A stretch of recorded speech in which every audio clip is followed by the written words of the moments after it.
I think I know everybody here, bar a few, and if I haven't met you, my name's Adem.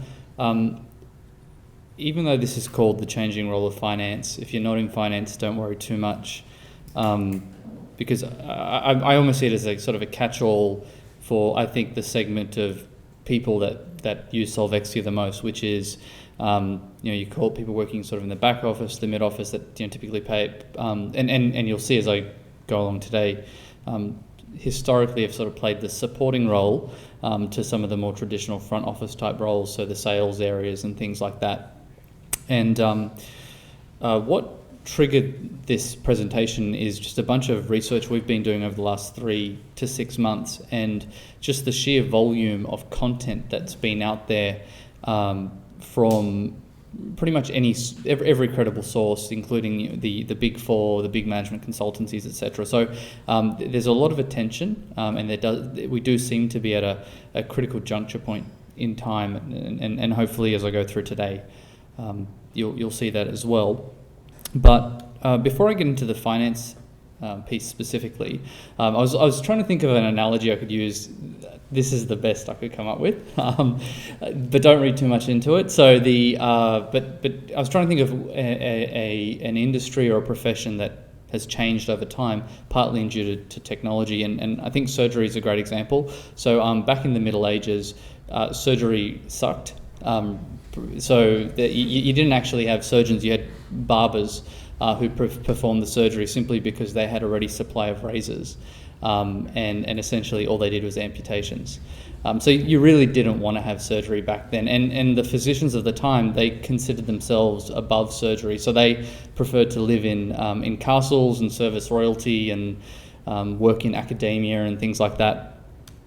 And then you sort of move forward a bit in time, and the profession gets a bit better. The technology advances, but and you have more of an inflow of physicians actually doing the surgery. But it's still pretty bad because there's no anaesthetic, and you can imagine that's quite traumatic for the people who are having surgery. But it was also quite bad for the people performing the surgery. So as a surgeon, you couldn't really evolve and your craft, and there's a lot of stories of where the surgeons themselves were passing out or crying while giving surgery because it was so traumatic.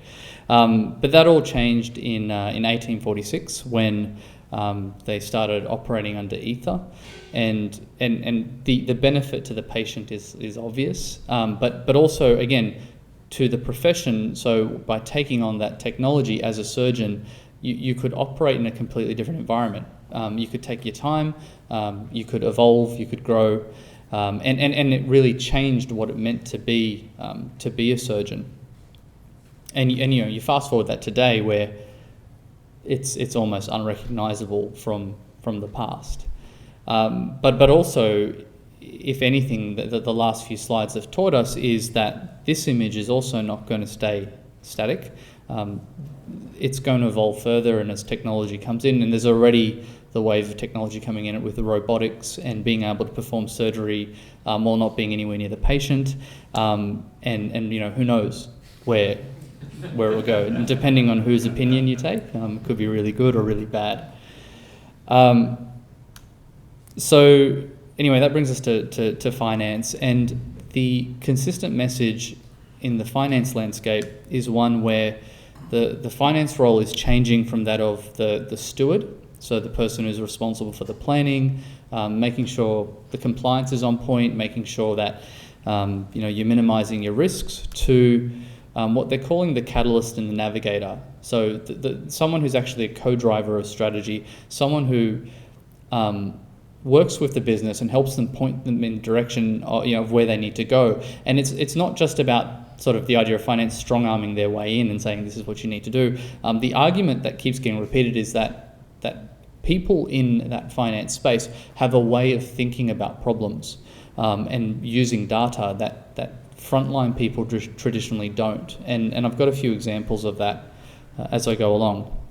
And data analysis is very much the key to that as well. So you've got stats around just a very high percentage of CEOs believe that their finance department and their CFO's ability to analyze data is the surest way to profitable growth. Also, based on a PwC benchmark, the best performing companies, their finance teams spend 20% more time analysing data than gathering data. So the stats in some ways speak for themselves. But McKinsey's got a few really good examples that take it more into sort of the practical space. So one of their examples is from a consumer retail company. So imagine their performance is lagging, their share price has sort of been going down for a while, and the company did what most companies do in those situations, is they go to their frontline salespeople and they go, what do we do? How do we improve performance?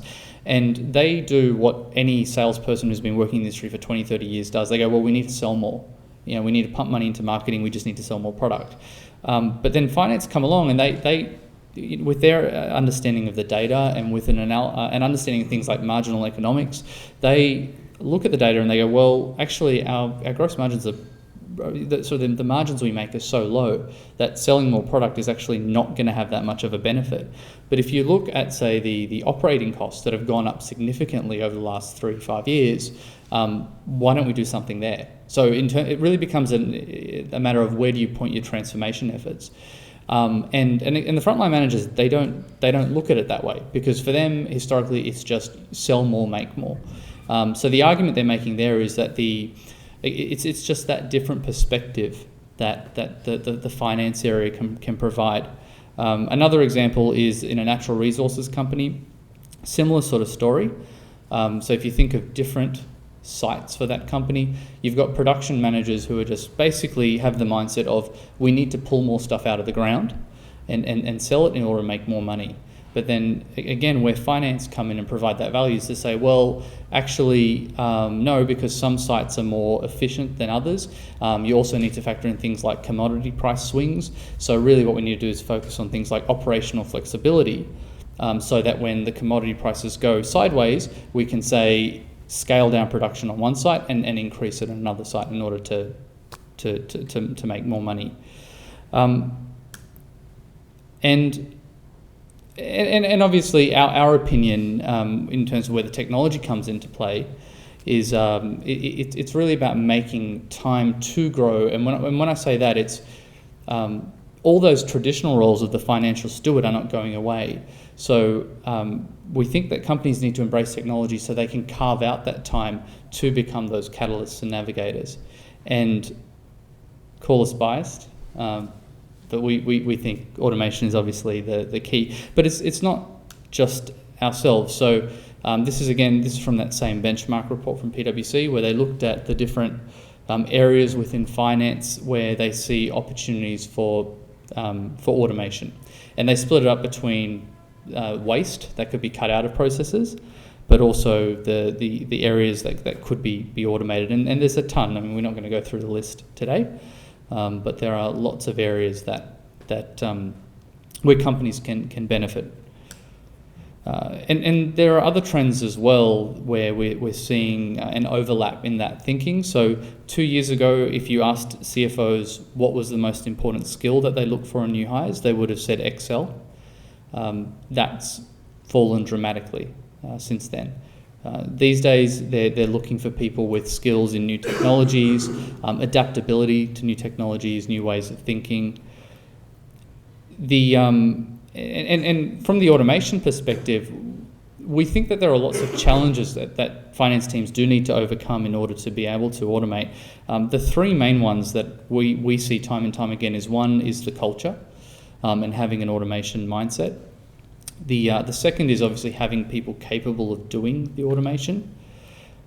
And the third is, and this one is, I completely get, is a tricky one to overcome, is looking beyond the cost savings sometimes. So we all get wrapped up in this environment of you need to be able to show a dollar benefit straight away.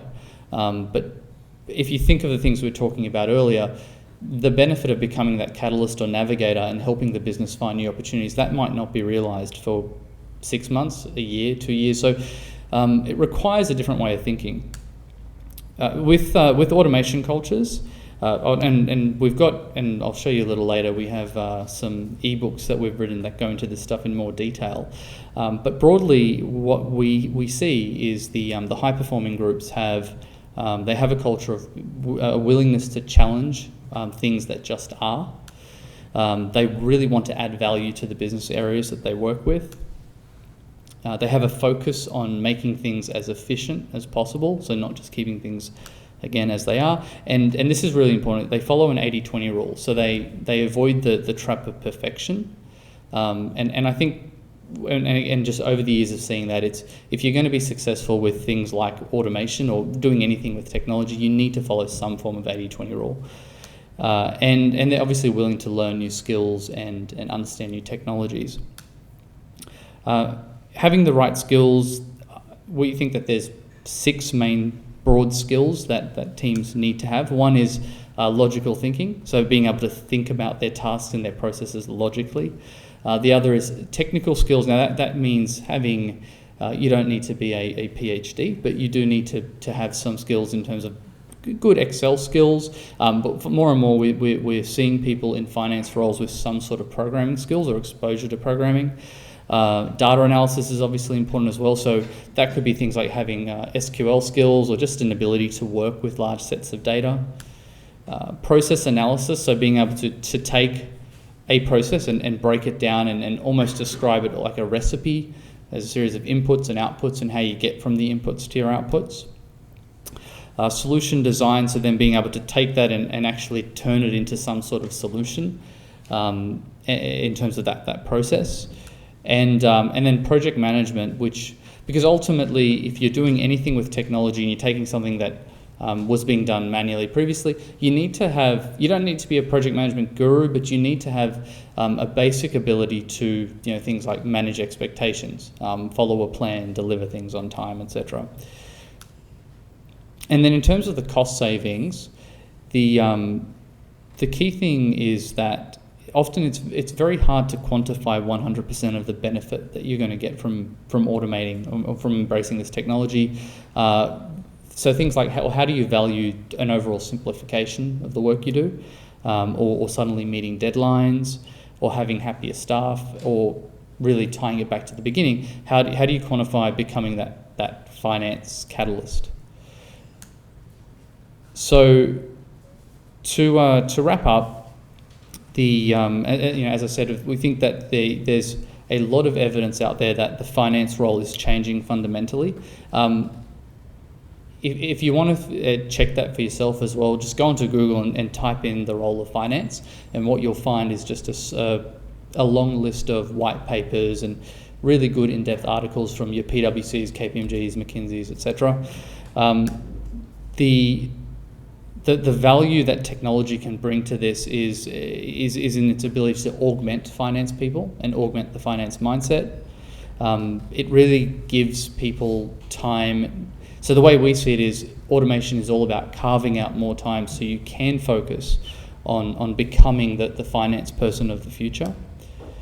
But there are naturally challenges to overcome, some of which we've gone through today. And as I said, we've been researching this stuff and writing about it for the last 3-6 months. So there's a URL you can go to, so solvexia.com/ebooks, where we've just posted some of the different ebooks and content that we've written